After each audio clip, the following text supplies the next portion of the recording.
oon tehnyt eläinlääkärin hommia nyt 11 vuotta, joista viimeiset ehkä 6 vuotta nyt tähän ortopediaan erikoistunut ja tehnyt näitä ortopedisia potilaita. Aisti on tunnettu tästä neurologisesta osaamisesta. Meille tulee lähetepotilaita ympäri Suomea ja myös ulkomailta saakka. Eli tarjoamme neurologista diagnostiikkapalvelua ja sitten myös neurologisia leikkauksia kaikille potilaille. Oliko Armi? Joo, tänne. Tervetuloa Peremmälle. Armi tuli lähetteellä tutkimuksiin, koska sillä oli epäilty ristisiderepeämää. Armin vasen takajalka oli jäänyt sängyn alle ja Armi oli yrittänyt nousta ylös ja jalka oli vääntynyt ja oli kuulunut rääkäisy. Ja sen jälkeen Armi oli ontunut vasenta takajalkaa. Polvinivel oli turvoksissa ja tosiaan epäilynä ristisiderepeämä.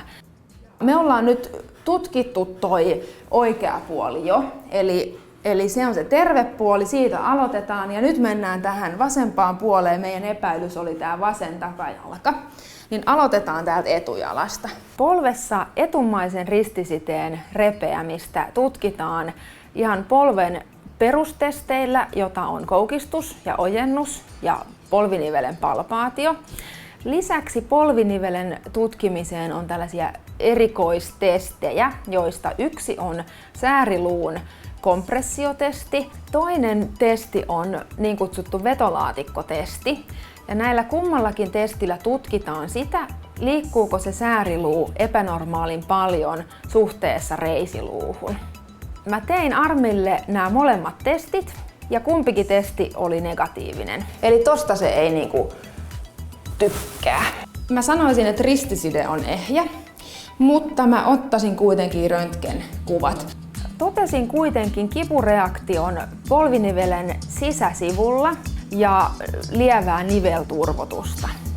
Armi rauhoitettiin ja molemmat polvet röntgenkuvattiin. Röntgenkuvissa todettiin turvotus vasemmassa polvinivelessä. Ja nyt kun Armi on tässä näin päin, niin mä kokeilen tämän vasemman polven vielä, kun se on rauhoitettuna. Eli tässä on lihakset rentoina, niin saadaan selville ne mahdolliset vauriot sitten paremmin. Se alue, mitä Armi aristi, eli se sisemmän sivusiteen alue, tuntui kuitenkin ihan stabiililta. Armi on herännyt. Joo.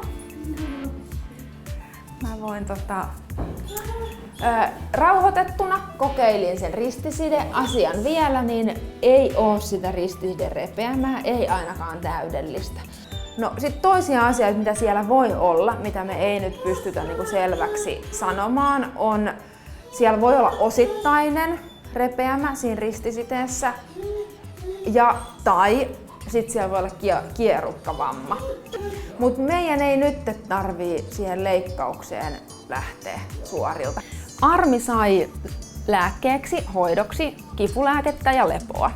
Jos tilanne ei parane, ontuma ja oireilu jatkuu, niin Armin pitää tulla jatkotutkimuksiin.